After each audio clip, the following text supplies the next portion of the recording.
एक क्षैतिज तल पर एक इमारत के आधार से 70 मीटर की दूरी पर उसके शीर्ष का उन्नयन कोण 60 डिग्री पाया जाता है, तो इमारत की ऊंचाई ज्ञात कीजिए, क्या होगी जल्दी।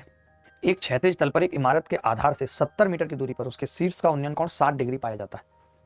ये एक इमारत है, ध्यान से समझना, इमारत है, मेंस में आया हुआ सवाल है, ये रही इमारत, इसके आधार से 70 मीटर दूरी, इसके आधार की दूरी कितनी है, ये 70 मीटर, उसके शीर्ष का उन्नयन कोण 60 डिग्री पाया जाता है, उसके शीर्ष का उन्नयन कोण 60 डिग्री पाया जाता है, ये लो, ठीक है, इसके शीर्ष का उन्नयन कोण 60 डिग्री पाया जाता है।